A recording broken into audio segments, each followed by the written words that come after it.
Ya, Assalamualaikum warahmatullahi wabarakatuh. Waalaikumsalam warahmatullahi wabarakatuh. Sahabat kader bangsa, siang ini kita jumpa lagi dalam podcast kita mengenai pendidikan karakter di tengah informasi konflik politik dan semaraknya koruptor. Channel TV Kader Bangsa itu satu channel yang mencoba menginisiasi dan mengedukasi kita semua untuk membentuk satu karakter yang kita inginkan bersama untuk mewujudkan masyarakat berkeadilan dan sejahtera.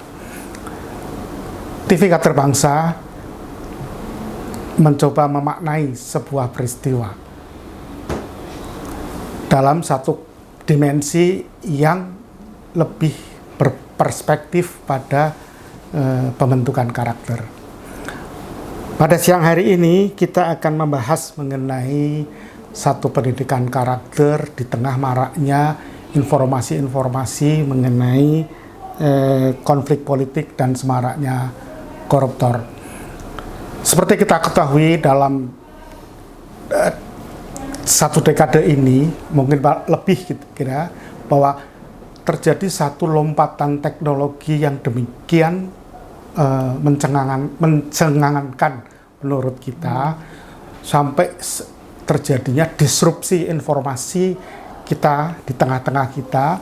Seperti contoh sekarang media cetak itu sekarang sudah tereliminasi oleh kemajuan-kemajuan teknologi yang ada. Demikian juga dengan misalnya katakanlah untuk perbankan dan sebagainya, itu sudah banyak transaksi-transaksi yang dilakukan lewat smartphone.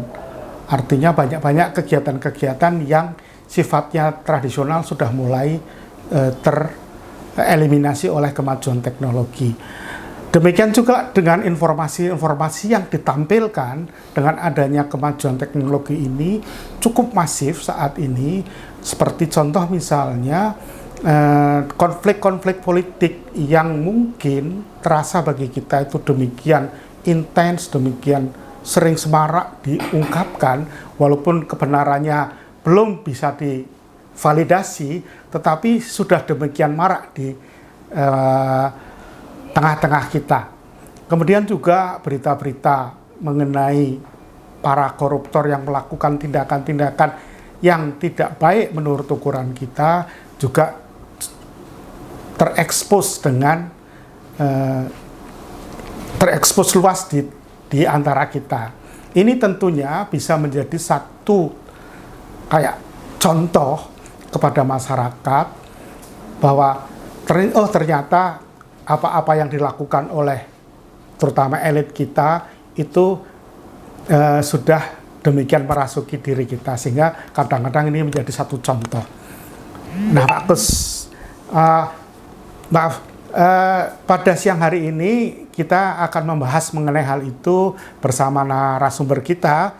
Yang pertama, founder dari Sekolah Kader Bangsa, Bapak Gus Heryuwono, kemudian fasilitator Sekolah Kader Bangsa pertama kali Pak Imam Ratriyoso, dan juga Pak Edi Nur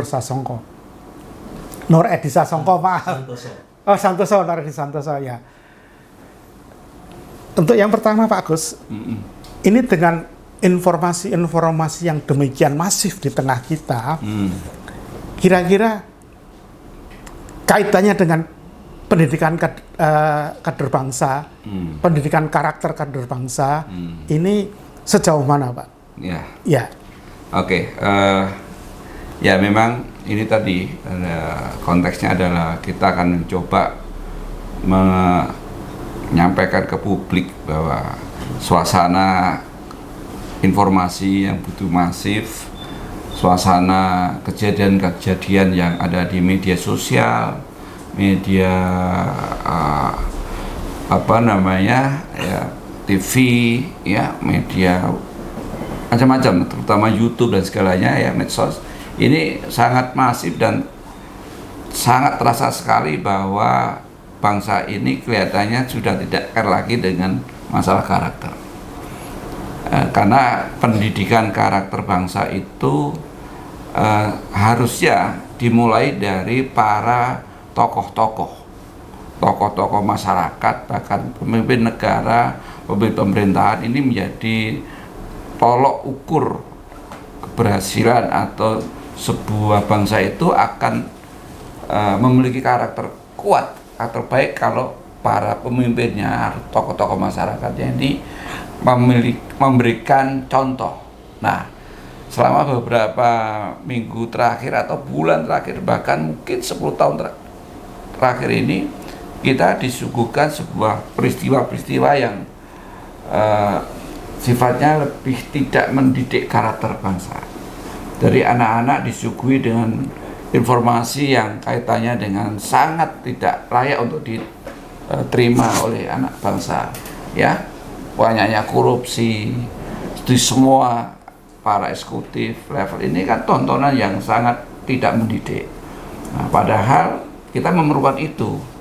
Bangsa yang hebat atau bangsa yang memiliki karakter kuat itu ketika dia bangsa ini memberikan apa ya, istilahnya punya value gitu ya. Nah, kita ini luar biasa dari bangsa yang tidak sadar betul bahwa harus punya nilai kuat. Kalau kita contoh di Jepang atau Korea Selatan, dia punya value satu-satunya adalah disiplin. Kita nggak ada value perilaku, itu nggak ada. Jadi dari mulai beberapa tahun terakhir ini nggak ada karakter apa yang mau dibangun betul. Nah, ibarat bangun sebuah gedung kan, kita itu kan ada piramida gitu, di bawahnya itu kan karakter kalau mau kuat. Nah, karakter ini saat ini yang dengan situasi komunikasi yang luar biasa buruknya, ada syarat terakhir, ada hal-hal yang kaitannya anak berani sama orang tua, ya. Kemudian ada beberapa kejadian yang luar biasa jeleknya tertonton di media massa. Diskusi antar elit di sebuah media itu kan tontonan yang akhirnya bisa ditiru oleh anak-anak, anak bangsa. Nah, ini yang pondasi yang seperti ini, nggak tahu ini apakah pembiaran atau sebuah ketidaktahuan gitu ya, bahwa bangsa yang akan maju itu adalah bangsa yang memiliki karakter kuat. Nah, karakternya apa? Kalau saya lihat apa istilahnya ya, kalau orang-orang luar negeri itu, kita terstigma Indonesia itu orang yang malas. Apa ini kalau Anda pikirkan dengan Indonesia? Oh, orangnya malas-malas. Itu. Coba ada ke Singapura tuh. Ya. Stigmanya itu Pak munculnya. Saya pernah nanyakan, apa Mas yang Anda dapatkan stigma atau pikiran Anda tentang bahasa Indonesia? Malas. Nah, itu contohnya. Ya. Nah, tapi kalau kita bicara orang Jepang, coba semuanya. Jepang apa? Rajin, disiplin. Itu satu, disiplin. Jepang itu di mana-mana ada.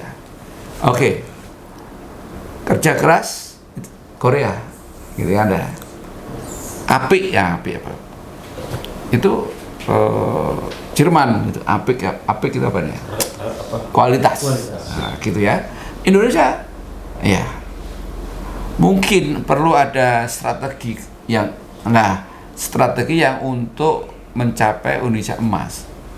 Ketika kita terlena bubuk bahwa bangsa kita itu ramah, gotong royong, kemudian toleran, itu tidak bisa menumbuhkan produktivitas sebuah bangsa. Ini yang saya pikir perlu ada evaluasi yang serius terhadap apa itu disebut karakter bangsa.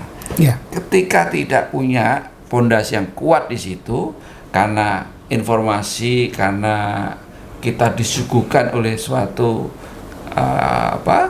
kejadian-kejadian yang saat ini yang menjadi tontonan bangsa Indonesia, ya kita akan rusak, menjadi bangsa yang tidak punya karakter. Itu sebenarnya awal dari diskusi yang perlu kita makasih Pak Agus. sampaikan. Jadi kalau saya bisa sedikit menyimpulkan sebetulnya Pak ya, bahwa pembentukan karakter itu menjadi pondasi kuat untuk membangun secara utuh kehidupan bangsa gitu ya. Ya. Jadi kalau untuk kita ingin mengetahui identitas satu bangsa, maksudnya bangsa Indonesia seperti apa yang disampaikan oleh Pak Gus, itu banyak dikatakan bangsa yang malas, Jepang bangsa yang disiplin, Korea bangsa kerja keras. Nah kebetulan Indonesia mendapatnya identifikasi ini kok nggak begitu bagus ya. Nah Pak Imam, jadi kalau menurut Pak Imam, ini kan seperti yang tadi kita bahas bersama, masifnya informasi ini terkadang menimbulkan satu perilaku yang tadinya baik menjadi tidak baik. Ya, contohnya sekarang misalnya dulu banyak anak-anak muda itu tidak terkontaminasi dengan hal-hal yang sekarang seperti tawuran dan sebagainya. Tetapi dengan adanya terpaan informasi sekarang ini tawuran itu sudah dianggap normal untuk mereka. Nah, menurut pandangan Pak Imam, apakah ini karakter bangsa Indonesia ini sudah mulai terkikis dengan adanya terpaan-terpaan informasi itu, Pak? Ya, baik. Terima kasih Pak Koko. Saya memandangi dari kacamata psikologi ya Pak ya, karena saya psikolog kan.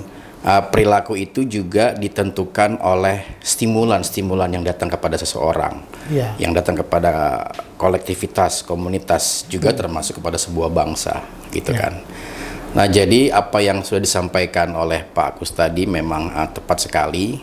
Boleh dikatakan bahwa kita saat ini ya, di tengah over informasi ya, di media sosial itu semua algoritmanya itu mengkritik, kemudian seperti berbalas pantun ya antara yang benar dengan yang salah. Nah ini kan sebenarnya adalah stimulan juga kepada siapa? Kepada kita semua yang melihat, menonton, merasakan gitu kan. Nah stimulan-stimulan itu saat ini hampir tidak ada yang membicarakan, membangun tentang pendidikan karakter itu sendiri gitu loh. Jadi abai sekarang ini orang membicarakan MBG dengan segala varian-variannya, membicarakan Kopdes, ya, membicarakan perilaku ya pemimpin-pemimpin kita ya itu satu hal gitu ya. Tetapi tidak ada, sedikit sekali, bahkan mungkin sudah tidak ada lagi di antara diskursus itu, narasi-narasi itu yang membicarakan karakter gitu loh.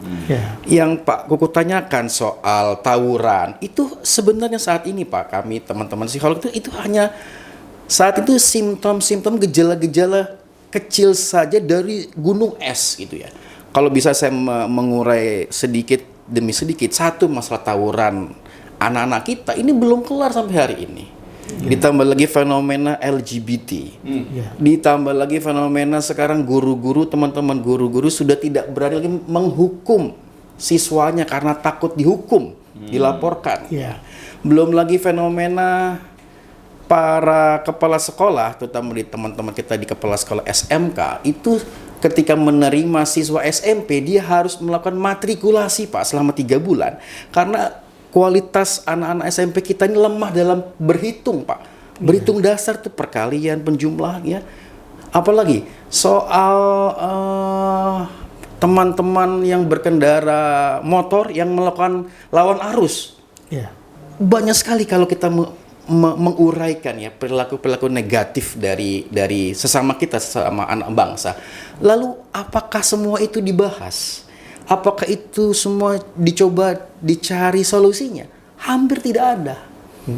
Dan itu akan menjadi bom waktu gitu loh.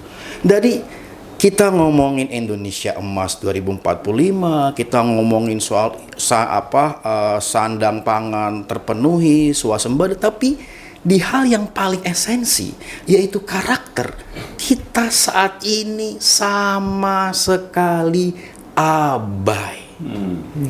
Nah ini sebuah keprihatinan gitu loh. 2045 tinggal 20 tahun lagi ya kan?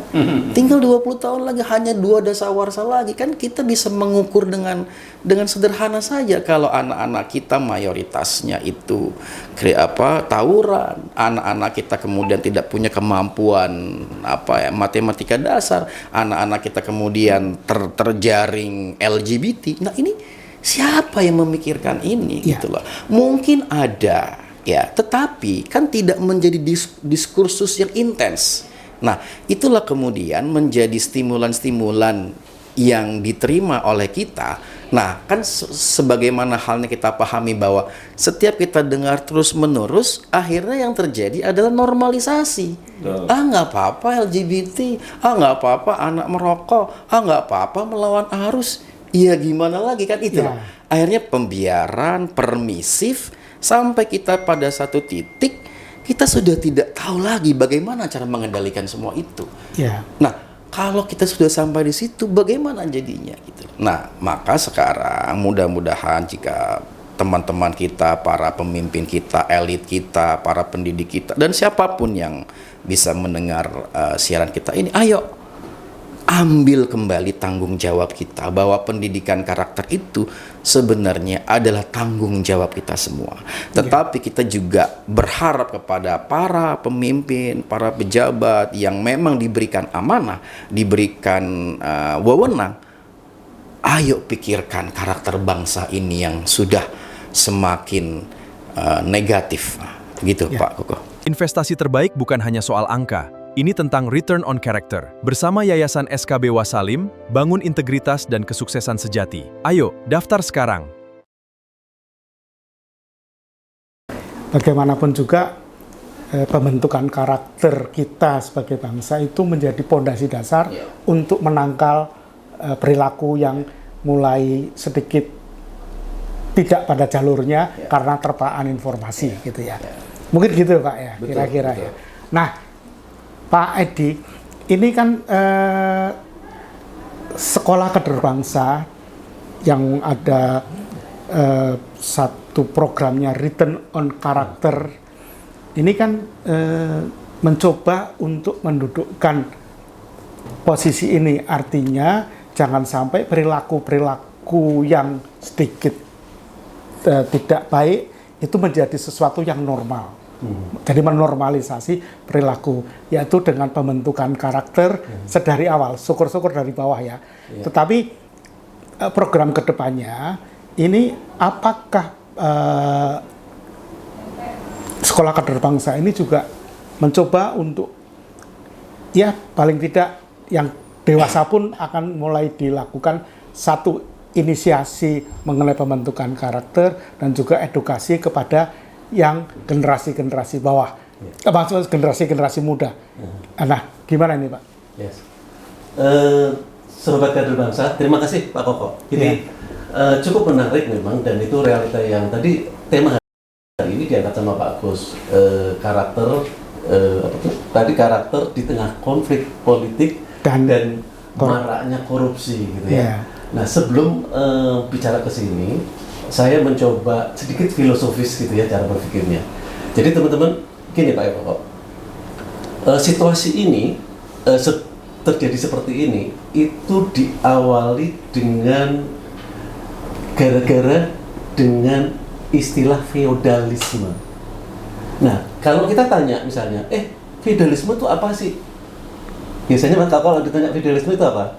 Ya, penjajahan ya. Oke. Feodalisme itu apa sih? Kolot terbelakang. That's wrong. Nah, ternyata feodalisme yang dulu ditanamkan Belanda sama warga negara Indonesia sekarang ini sampai hari ini gitu ya, ditafsirkan salah. Dan kita harus menerjemahkan feodalisme itu adalah satu cara berpikir dari tindakan kita karena menganggap bahwa posisi jabatan, harta itu lebih utama dibandingkan kebenaran, integritas, kemampuan. Bayangkan. Nah, yang jadi celaka memang kita ini kayaknya itu jadi DNA kita gitu loh. Nah, coba kita berangkat ke histori sejarah dulu gitu ya, sejarah.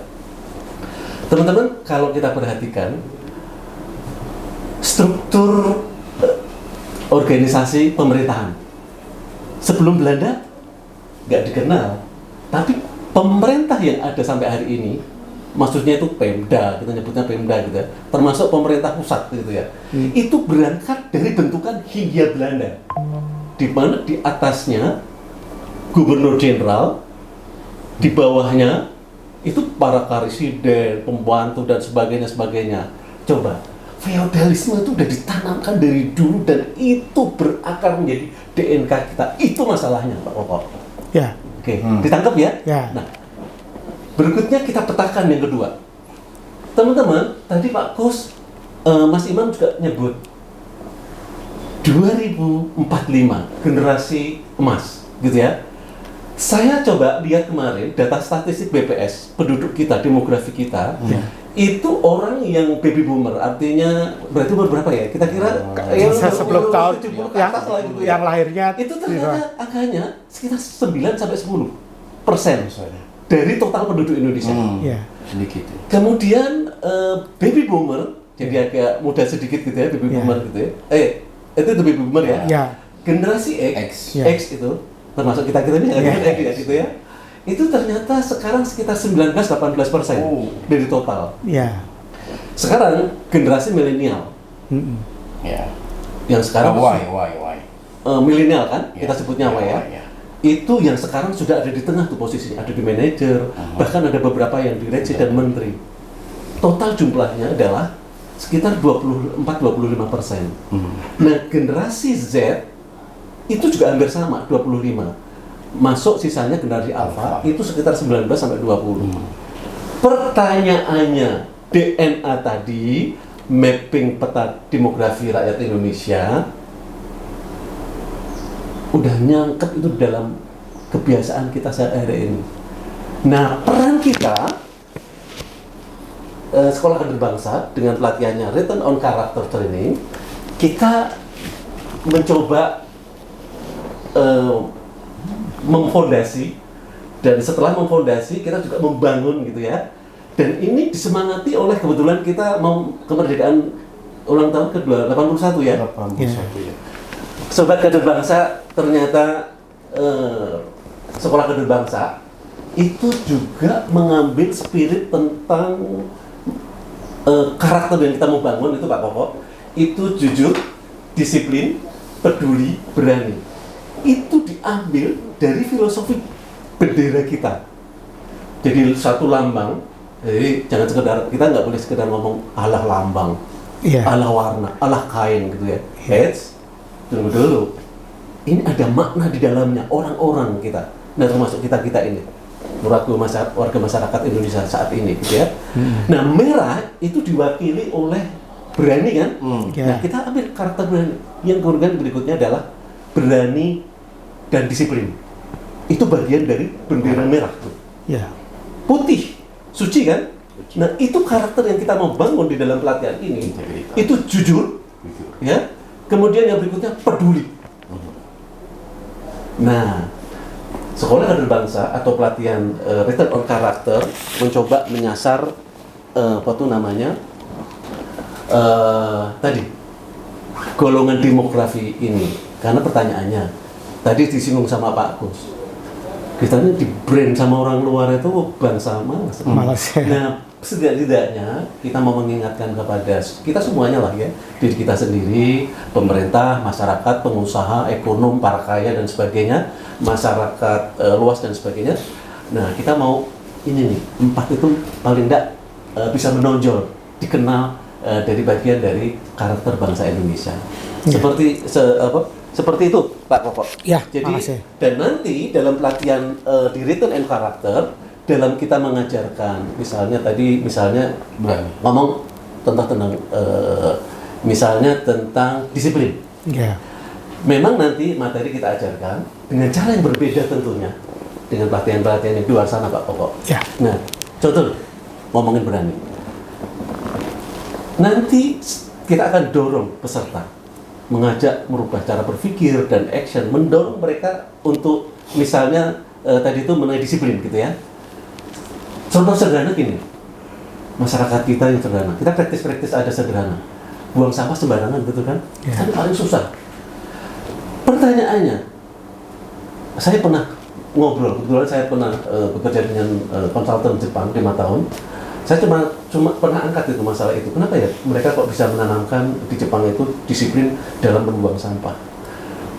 Seluruh kader bangsa sebetulnya itu dengan cara pemerintah melibatkan pemerintah juga. Jadi pemerintah di sana itu di sekolah-sekolah itu dari kecil sampai dewasa dinas kebersihan atau kalau kita sebut dinas kebersihan ya di sini ya, dinas kebersihan itu mengajari masuk ke dalam kurikulum dan pelajaran-pelajaran praktis sederhana. Jadi terus. Nah kalau dinas kebersihan kita kan nyapuin, enggak preventif, kuratif, tapi nggak masuk ke edukasinya. Nah itu yang dilakukan Jepang. Nah semoga ini juga menjadi inspirasi, insight kepada teman-teman di luar sana gitu ya, bahwa mengembangkan karakter itu ya perlu wilayah-wilayah praktis gitu ya. Jadi bukan hanya sekedar teori. Kemudian berikutnya adalah tadi kemungkinan mengenai disiplin.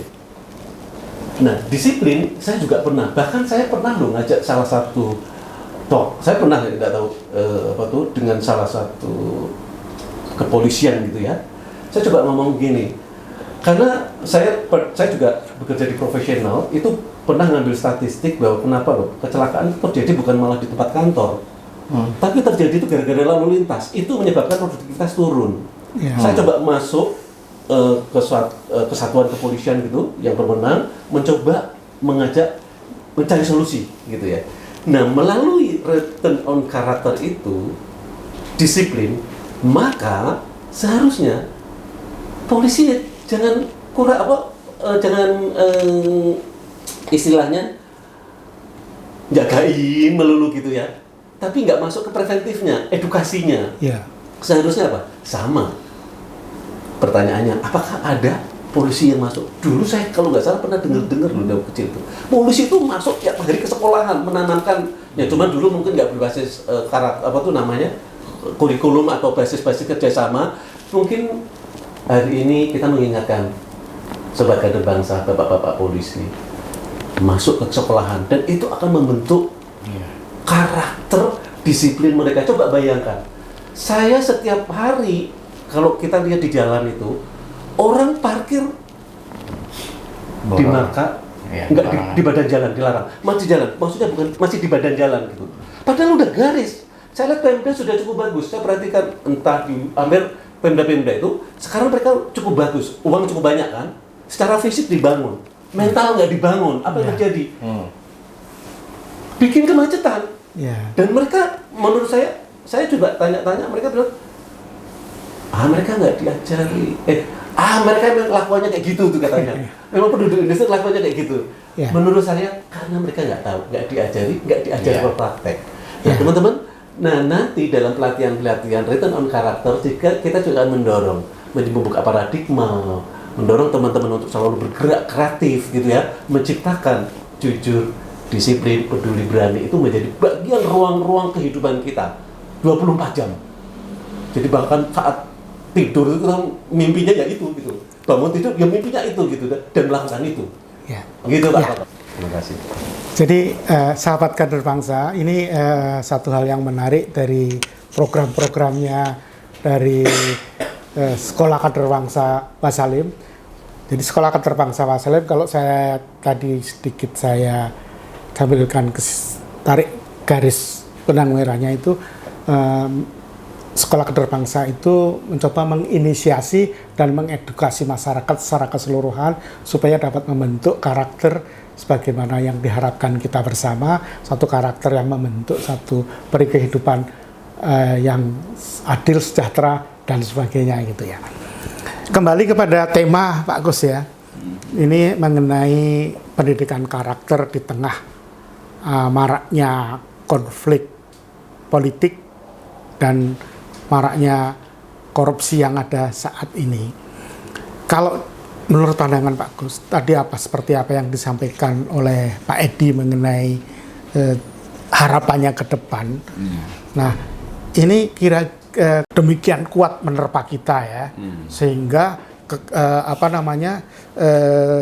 konflik-konflik politik itu sesuatu yang salah dibenarkan akhirnya, menormalisasi korupsi akhirnya gitu ya, sebagai sesuatu seperti apa yang tadi Pak Imam sampaikan juga, itu menjadi sesuatu yang artinya mana sih sebenarnya yang pas untuk kita gitu ya.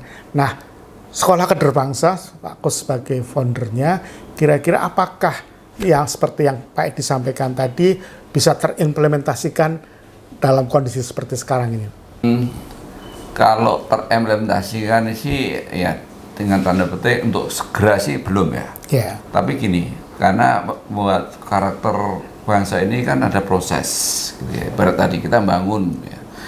Ini kan perlu keseriusan ya. Jadi pertama kita perlu menggugah para stakeholder bangsa ini bahwa ada masalah besar di dalam karakter bangsa. Tapi kalau kita lihat semua narasi itu hampir nggak ada, seperti yang sampaikan Mas Imam tadi, bahwa kok nggak ada yang bicara serius, tapi ada yang selalu politik, selalu pragmatis, selalu kaitannya adalah masalah korupsi. Sekarang ini kan itu udah bertahun-tahun sekarang ada ijazah palsu, ada. Jadi energi bangsa ini terkuras di situ, tidak memikirkan karakter yang mampu membuat bangsa ini produktif. Sehingga kalau Indonesia emas itu 20 tahun lagi atau berapa tahun lagi, itu ada sesuatu yang saya pesimis gitu ya. Karena kita nggak membangun sebuah karakter yang sifatnya bisa membangun produktivitas negeri gitu ya. Nah, maka kehadiran roh ini, return on karakter itu sebenarnya kan kita ingin memberikan memfasilitasi bahwa ada loh cara bagaimana kita bangsa ini agar menjadi bangsa yang jujur. Wah, kalau sudah jujur impact-nya itu luar biasa.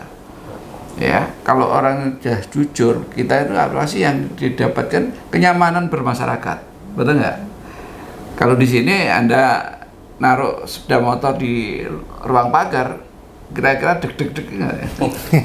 Ya kan? Nah, itu konteksnya, karena masyarakatnya jujur-jujur sehingga kita nyaman hidup, seneng, ya kan?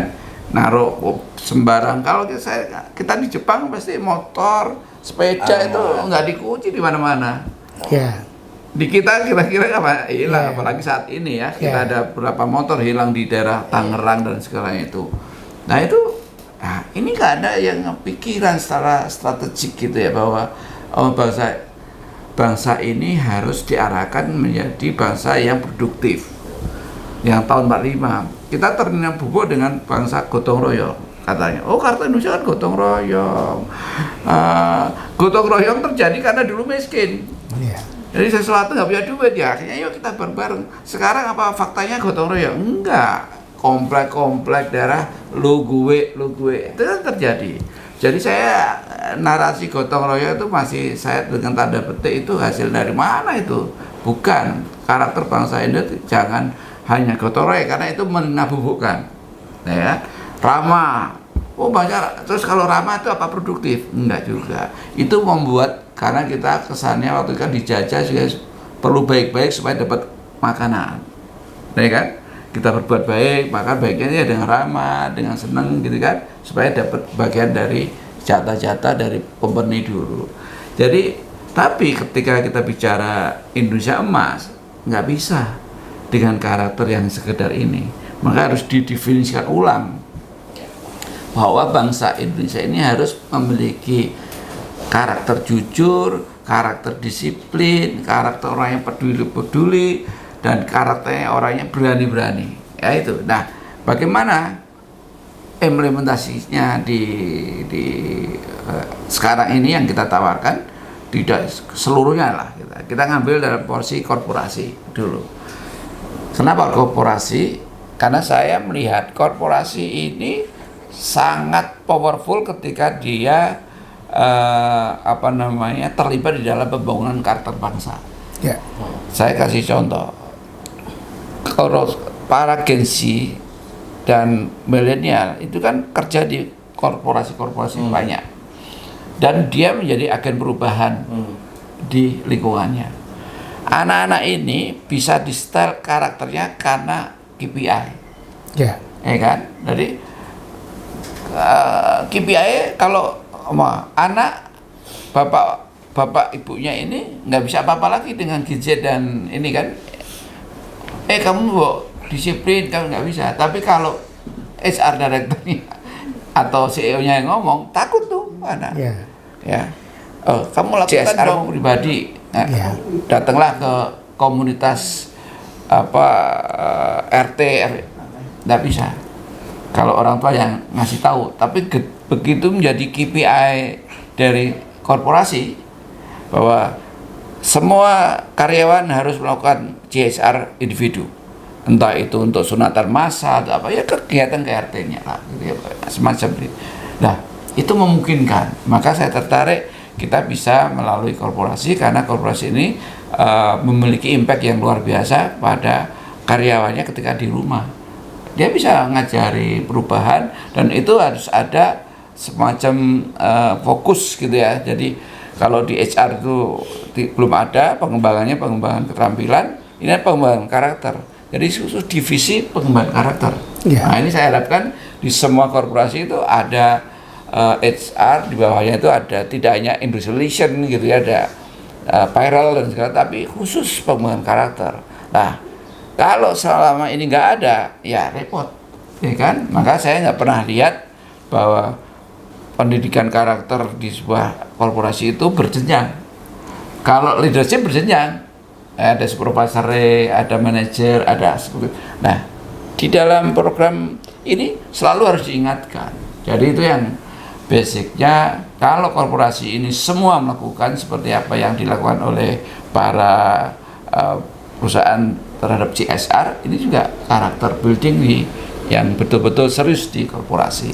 Jadi memang itulah yang kita sentuh. Tadi kita nggak menggunakan instrumen untuk para balita dan segala itu, ada Mendiknas lah yang bisa memikirkan itu.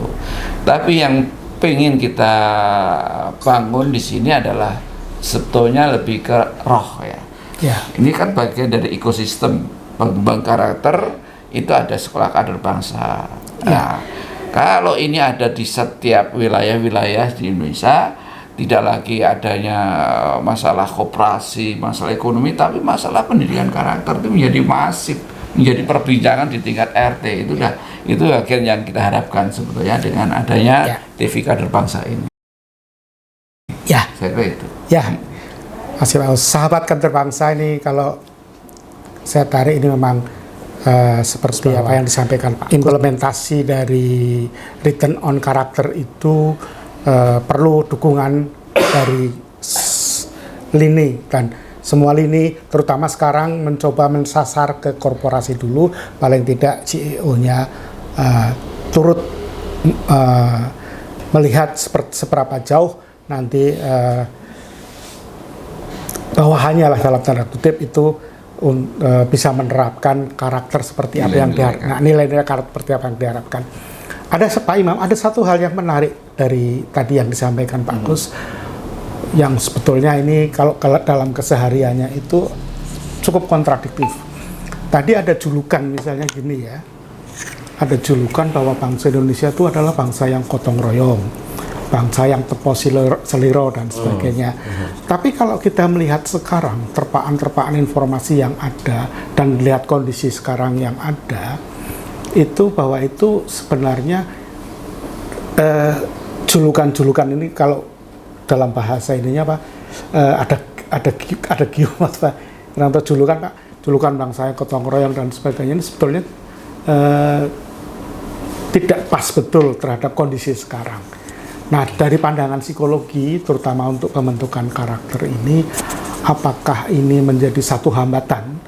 Karena kita terlalu banyak dengan satu glorifikasi, satu menyebut bahwa kita itu bangsa-bangsa yang berkesatuan, bangsa-bangsa yang bergotong royong dan sebagainya, tapi sebenarnya dalam real kesehariannya tidak seperti itu.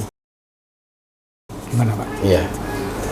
Iya Pak Koko, sebenarnya kan gotong royong itu kan memang periode kemerdekaan ya, para founding father kita terutama Bung Karno kan memang menggelorakan itu ya, karena kan pada saat itu kondisi bangsa kita sedang ekonomi sedang tidak begitu bagus, maka salah satu strategi adalah mengajak semua komponen bangsa untuk bersatu, saling bantu membantu. Dan ketika itu permasalahannya memang tidak sekompleks hari ini ya. Saat itu para founding fathers kita punya tujuan yang jelas, yaitu mengusir penjajah dan mempertahankan kemerdekaan gitu loh. Nah, itu relatif lebih mudah pada saat itu kan. Maka Bung Karno kan bilang, aku lebih mudah menghadapi dalam perjuangan ini karena aku menghadapi penjajah yang jelas. Sedangkan kalian, maksudnya generasi setelah beliau itu lebih sulit karena menghadapi anak bangsa sendiri, sesama saudara sendiri kan begitu Pak gitu. Nah, jadi potensi kegotong royongan itu sebenarnya ada pada diri kita Pak gitu. Sekarang terbukti kok, kita sudah bisa dicek di dalam literasi di media sosial itu ya. Kita 3-4 tahun terakhir ini memang terbukti sebagai bangsa yang paling dermawan Pak. Ya, apa itu? Bangsa yang suka menyumbang tanpa perlu tahu dengan jelas siapa yang disumbang gitu. Kan terbukti kalau kita ada bencana, kalau ada teman-teman satu alma mater kita sedang sakit, kita cepat tuh gercep ya kan gitu. Tetapi pada kasus-kasus itu saja gitu loh. Tapi pada hal-hal yang lebih elementer itu tadi bagaimana tadi yang kita sebutkan, tawuran, melawan arus, korupsi itu sendiri, kita semua seolah-olah diam gitu loh. Nah, sebenarnya Pak Kuku yang sedang tren di viral di media sosial itu, dan itu adalah sebuah representasi dari katakanlah yang agak negatif, itu keputusasaan kita semua menamakan diri kita sebagai bangsa Konoha. Konoha itu kan sebenarnya kan ingin mengatakan bangsa Indonesia yang seperti itu, saking tidak teganya kita untuk menggambarkan sedemikian buruk yang sedang terjadi, kita menamakannya sebagai Konoha dan semua orang seolah-olah mengiyakan gitu loh. Nah, kita ingin melawan itu. Maksudnya kita tidak ingin terus-menerus berada dalam keputusasaan. Seolah-olah kita ini ditakdirkan menjadi bangsa pesakitan, bangsa Konoha, bangsa yang tidak mau bangkit, bangsa yang selalu melakukan perbuatan-perbuatan buruk, korupsi dan seterusnya gitu. Nah, kita ingin membenahi itu. Mulai dari mana? Ya mulai dari karakter tadi itu. Karakter itu obatnya. Secara agama, akhlakul karimah, ya kan, secara pendidikan, karakter. Nah, kita harus bangun lagi gitu loh. Dan rasa-rasanya kita malu sama Yang Maha Kuasa, ya kan. Kalau kita berdiam diri membenarkan bahwa kita adalah bangsa Konoha yang lekat dengan hal-hal yang negatif. Kita harus hilangkan itu, kita harus bangkit bahwa kita bisa melampaui, meninggalkan perbuatan-perbuatan buruk yang sudah kita lakukan. Terima kasih Pak Imam. Ini satu hal yang menarik bahwa saat ini memang kita memerlukan satu ketekatan kita untuk menghilangkan stigma-stigma yang kita ciptakan sendiri, seakan-akan kita itu bangsa yang kalah lah istilahnya, seperti Konoha dan sebagainya ya. Ini sebetulnya satu stigma yang autokritik pada kita. Nah Pak Edi, kalau kita lihat ini kan terpaan informasi sekarang ini kadang membuat orang baik menjadi tidak baik. Ya, satu kondisi di mana ini sebetulnya miris buat kita ya, yang tadinya baik menjadi tidak baik. Nah, menurut Pak Edi bagaimana? Dan apakah ini bisa kita lihat dari perspektif perilaku mereka dan bagaimana keterkaitannya dengan pembentukan karakter seperti yang Pak Edi sampaikan tadi. Oke, jadi ada dua fokus pertanyaannya Pak. Yang pertama itu tadi terkait dengan kenapa sih kok orang baik bisa berubah jadi nggak baik gitu ya, setelah masuk ke dalam satu sistem atau setelah berkuasa lah atau setelah punya jabatan gitu. Jadi gini, kita harus bedakan individu sebagai seorang orang gitu ya. Mereka itu kan kalau di dalam teori sosial itu kan mereka nggak hidup sendiri. Di dalam sosial itu berarti kan ada lingkungan dan ada sistem yang dibentuk. Sistem itu kita bisa bisa terjemahkan macam-macam gitu ya. Nah pertanyaannya kan gini, orang baik kenapa bisa jadi orang buruk? Pertanyaannya kejadian sebaliknya, saya mau tanya Pak Koko. Ya. Bisa nggak orang buruk berubah menjadi orang baik setelah masuk ke dalam satu lingkungan dan sistem? Bisa aja. Bisa ya? Ya. Nah, berarti bisa tuh. Berarti siapa yang merubah? Jadi ini nggak satu-satu, saling kompatibel mempengaruhi gitu Pak Koko. Yang kedua, tadi kan orang baik bisa loh, orang nggak baik itu berubah menjadi nggak baik setelah masuk dalam satu lingkungan atau sistem. Ya. Sebaliknya, orang baik bisa berubah menjadi nggak baik setelah masuk dalam satu lingkungan atau satu sistem. Nah ini yang celaka nih kan. Ya. Nah kemudian gimana orang baik masuk ke dalam sistem dan lingkungan meskipun lingkungannya nggak baik? Tadi concern kita hari ini kan tentang politik yang seperti ini, Iya. korupsi yang seperti ini, Ya. itu di pengaruh lingkungan dan sistem. Nah, pertanyaannya gini, dua-duanya ini bekerja sebagai seorang individu dan lingkungan. Nah, saya melihat kalau orang baik masuk ke dalam sistem yang buruk, lingkungan yang buruk, pertanyaannya, emang ada? Ada. Contoh sederhana, saya pernah beberapa ketemu lulusan STAN, pajak, kemudian seorang BPKB.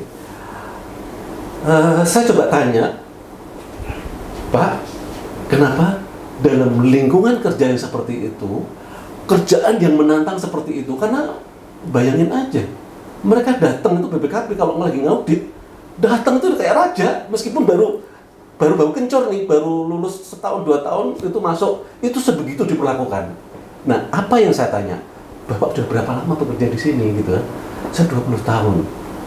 Pak, dan dia cerita ternyata dia bisa bertahan tidak menerima suap sekecil apapun. Nah, saya lakukan, Pak, apa yang Bapak lakukan kok bisa sampai segitu? Ternyata saya nggak sendiri. Saya harus didukung sama keluarga, istri terutama. Itu yang paling penting. Loh, yang dilakukan apa Pak? Contoh, saya bikin komitmen sama istri. Bu, nah gitu ya. Kita kan harus menjaga prinsip nih. Aku nggak boleh terima apapun supaya masuk ke dalam perut kita dan anak-anak kita.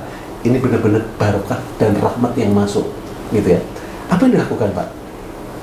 Beliau itu benar-benar setiap hari 20 tahun, 25 tahun makan bawa rantangan dari rumah. Luar biasa saya lakukan. Loh, apakah itu efektif, Pak? Dia cerita efektif. Contoh, waktu dia datang ke kantor, misalnya ke kabupaten atau misalnya ke provinsi gitu, mengaudit nih, itu udah pertama, udah langsung ditelepon. Pak, besok naik apa? Pak, pesawatnya kita siapin loh. Macem-macem. Pak, mau dijemput? Pak, hotelnya kami siapin aja ya. Beribu-ribu, berjuta-juta bombardir menghantam dia. Hanya dengan latihan kecil konsisten puluhan tahun, makan rantang, dia nggak mau terima apapun, diajak makan dengan orang yang sedang diaudit, apapun di entertain dia nggak mau terima, termasuk entertain dia nggak mau terima selama puluhan tahun itu. Diajak makan salah bekerja, itu dia bicara, terima kasih Pak, aku udah bawa rantang. Nah ternyata hal sederhana yang dilakukan secara konsisten, tentu effortnya nggak sederhana gitu sih ya, pasti berat itu, karena dia sendiri, aduh gaji pegawai negeri berapa sih, gitu kan, terima amplop, ini di depan mata gitu kan, tapi kekuatan antara logik dan batin itu digabungkan. Nah teman-teman, itu bisa. Nah yang jadi masalah, ini baru yang di bawah dan di tengah ya, kelompok staf pekerja yang komunal, maksudnya biasa banyak. Menurut saya kita butuh loh, kalau coba bayangkan orang baik masuk ke lingkungan yang buruk dan tetap baik. Kalau dia menjadi level sebagai seorang leader yang pengaruhnya kuat, influence gitu ya, karena daya keputusannya, daya dorongnya itu besar. Misalnya dia seorang direktur BUMN, dia seorang menteri, syukur-syukur dia seorang presiden. Tapi kita punya cerita itu, dan itu fakta, dan kita bisa lihat contoh sederhana. Siapa misalnya, kalau Mas Koko sebut? pribadi yang seperti itu. Orang baik masuk ke situ yang buruk dan tetap baik loh. Pak Jonan. Yeah. Oke. Ahok, pertanyaan saya, korupsi politik yang seperti ini, kenapa sih? Udah Jaksa Agung pasang aja Pak Mahfud misalnya, KPK kasih aja Ahok, selesai tuh. Jadi yang namanya 9 naga itu nggak bisa beli itu 2 orang itu, termasuk Pak Jonan. Berani loh, karena Pak Jonan tuh bayangin aja debat sama presiden, us, akal, batin, sudah Pak, aku mundur. Ini pasti membahayakan keuangan negara. Buat kita mungkin kelihatannya dengarnya mudah ya, tapi kalau Anda jadi menteri jangan-jangan wisdu kemewahan yang ada. Balik lagi, beliau udah selesai dengan definisi tafsir kolonialisme, dan beliau itu pasti menafsirkan kolonialisme dengan tepat, bukan penjajahan, bukan keterbelakangan, tapi sudut pandang dan tindakan tadi itu ya kita sebut. Nah, berikutnya tadi terkait dengan pertanyaan yang kedua, perilaku dan karakter. Nah, jadi gini nih, perilaku kan kita nyebutnya behavior gitu ya.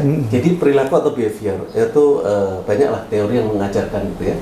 Jadi gini, perilaku itu adalah tindakan atau respon kita dari satu stimulus atau dari satu situasi. Situasi itu macam-macam, entah tekanan hukum, tekanan ekonomi, betul kan?